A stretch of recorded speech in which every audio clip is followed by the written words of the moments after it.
Hello and welcome back, friends. My name is Ryan with Auto Branch Homestead, and this is the final video in our Basic Wallet series. You might be asking yourself, didn't we finish the wallet in the last video? What could we possibly be doing today? And the answer is making it deluxe. So, I've got a whole bunch of cool tricks you can use to make your wallet look even better. And this is still a super beginner-friendly project. So if this is going to be your first project or you just made the basic wallet and you want to go to this is a perfect project. So if you missed those videos, I highly recommend you check those out as well. There's links for those videos in the description. I show pattern making, cutting and dyeing leather, stitching it up, adding finish, all that kind of cool stuff. Links for those are in the description of this video. And speaking of links in the description, all of the tools in this video, I'm going to have links in the description as well, and they are Amazon affiliate links. So if you use those links and buy anything, I might get a small commission. It doesn't cost you anything extra, but it does help support the channel. And with that, let's get into it. So this wallet's pretty good. It's nice and light and small, but what if we want it just a little bit bigger? We can add an extra pocket on one side or both sides. Make something that looks a little bit like this. So let's take the wallet pattern back and just flip that over. And now we can stencil out what we want our pocket to look like. Now, obviously it's just going to be a rectangle, but we need to figure out what size rectangle. So let's get this card just about where we had it the last time. And now let's say, how much above the card, on this one I should say, how much above the card do we want this to stick out? Now this one's pretty narrow. I think I want a little bit more than that.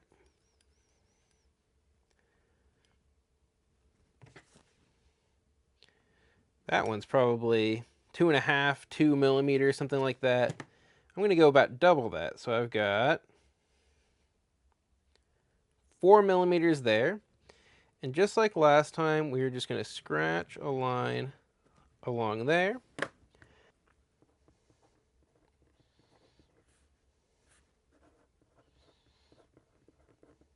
Well, here I am editing the video, and I noticed what probably a lot of you noticed. I marked the wrong piece of the pattern as the inside pocket. So, that is not the inside pocket. This is the inside pocket. Getting at the card can be a little tricky. So we're putting a thumb notch in our pocket. So the question is, how do we get this punch right in the exact center of our pocket? And the answer is, don't. So if we try to get it in the center and we're slightly off, it's going to look terrible. So the answer is to make it look intentionally off. So as long as we're not just right here, anywhere along this edge that we want to put this notch is going to look great.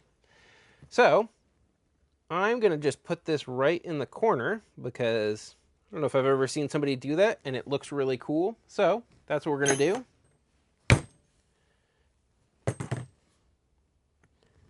And there we have our corner notch, or our thumb notch, I should say. So now the question is, how do we get it the exact same on the other pocket? And that's actually really easy. You just line them up and punch the next one. Or let's say you want it on the same side, because obviously these are going to be facing each other. You can just flip them over face to face and punch it there.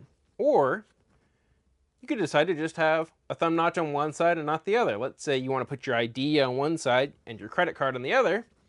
You could say, oh, well, I want to get at my ID much more often. I don't know when I ever get my ID out, but let's say that's what you're actually doing. You could actually just do it one side. So either way you want to do that, you can punch your notch for the other side. But now the question is, okay, I'm going to make a wallet a month from now. How do I get it to look exactly the same? Let's say you want to do it the exact same. Let's say you want to sell these wallets. How do I make sure that if somebody buys a wallet for their friend 6 months from now, that it's going to look exactly the same? And the answer is the same as how we get it for the other one. Now you got to do this obviously before you stitch up your wallet, but all you got to do is line up your pocket on your pattern and trace it out, hopefully with your pen all the way up to the edge of the leather. And now you have your thumb notch. The other nice thing is, as I said before, if you cut this out just as the rectangle, you can always move that notch. Let's say somebody wants 2 notches. Let somebody say you don't want the notch in one and you do want it on some. You can still mark these points when you cut out your pocket without destroying this pattern. And with this like this, now we have the whole pattern for the wallet on one piece of paper. What else can we do that's really easy to take this to the next level? How about a little bit of decorative stitching? Something like this. These wrap-overs or carryovers or whatever you want to call them are actually really easy. So let's take a look at how you do that. All you have to do is literally just carry over the stitch. So you're not going to see what I'm doing on this one too well. But I've just passed the thread over and made my loop through. That's the one side. And now I have my other thread that I'm going to pass over the top and make my next stitch. And as always, be careful not to snag any of the thread that's already in your stitch hole. And carefully snug up these loops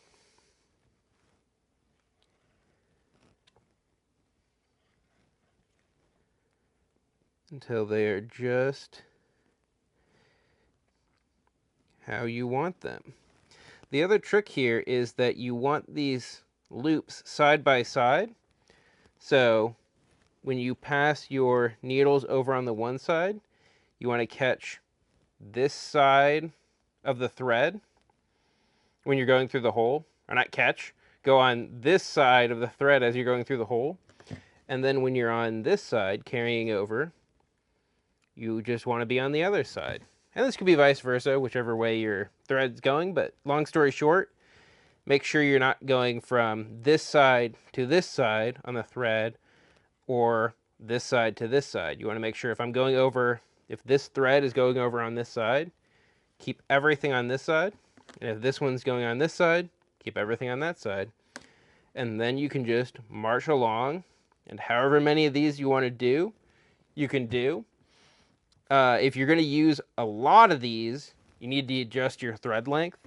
I tend to have a lot of margin for my thread because having to rip out thread costs you way more than the extra inch or 2 of thread. But if you're going to do a ton of these, you definitely need to add more. My general rule of thumb is, 3.5 to 4-ish times my stitch row length, and from there. So here I've put my carryover here, and it also looks pretty nice if you do them in the corners. So just pick and count out. Just move this so you can see it a little better. You want them to be evenly spaced. So I have a center hole, and then I have 2 side holes. So I could do it here, or I could do it here. I think for this one, it's a pretty tight radius. If this was a big radius, I might put these farther out. But I think right here and right here are where I'm going to put my carryovers. Now we're ready for our next carryover stitch. And again, all it is just bringing the needle over the outside edge of our leather, pulling it through, bringing the other needle over,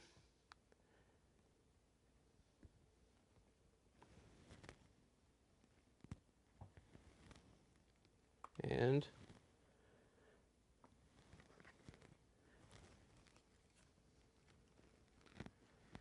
bringing that through, and carefully, keeping our loops straight,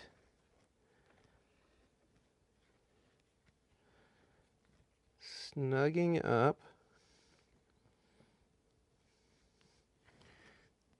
our loops. I just realized that I actually did that one over from what I was initially planning on doing, but nonetheless, It's only a mistake if only one of them is like that. And here we are, all stitched up. Looks pretty good. Definitely takes us up a notch from something basic like that. What about two-tone? So we've got the inside is natural and the outside is black. And there's two ways to do this. The easiest way is to not dye one side of your leather. So naturally, I didn't dye the flesh side, and then I slicked it down, and you get a little bit of darker color because of the toconol, but you get that effect. Make sure when you're dyeing, it's a big enough piece that any spilled over bit on the edges, you're not going to see when you actually cut out the pieces for your wallet. Now, obviously, in these recesses, you're not going to see anything, so you really just need it clear in the center. But, you know, if you want it extra clean, you know, you will see a little bit in there if people are poking around. If you want it extra clean, you know, obviously make sure you have plenty of space to cut out the back of a wallet, in your pockets and whatever. But for a card wallet, you know, for everyday use, you're really not going to see anything besides just this stripe and then maybe just a hair inside there. So what's the other option we have? Well, you can line it. So I've got this leather here, and let's say I don't like the flesh side, I want it extra smooth and I want it two-tone, or not, you could always do this with the same color. All you need to do is apply another piece of leather to the inside. So these two pieces are actually the same thickness, but you could even just use a thinner piece of leather, because then you're going to keep down the overall thickness of your leather. Now, it doesn't really matter which one's which. Traditionally, you would use a thin one on the inside, but as long as you're getting to your desired thickness, you can do whatever you want. So let me cut out the back of this, and I'll show you how that works.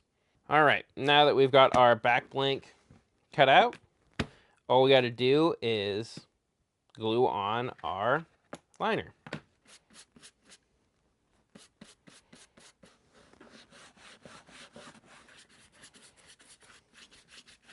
Now we're both tacky on both sides, and all we got to do is slap that right down on there. Apply a little bit of pressure.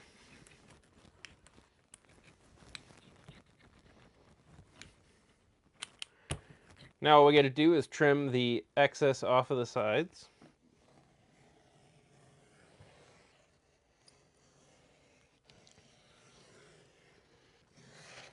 All right, and now we have leather that is A, grain side on both sides, B, a little bit thicker. So if you wanted to use a heavier weight leather and you didn't have it, one way to solve that problem, and it's two-tone. So, another note, that was a lot of wasted leather. That just happened to be how big I cut this other piece, but you really just need it to be a little bit bigger. So don't waste too much like I did, but hey, hindsight's 20/20. So there we have what that looks like. One thing to note with this is if you are going to finish your edges, you obviously want to do that before you do these stitches and loop over. On this one I didn't mention it because I just leave these edges raw, so it didn't occur to me to mention it. But if you're going to do any sort of dye or slicking or anything like that, make sure you do that first before you do your stitches, similar to like the top of your pockets. Obviously, once you stitch this down, that is just about impossible to get slicked in there. Well, what else can we do?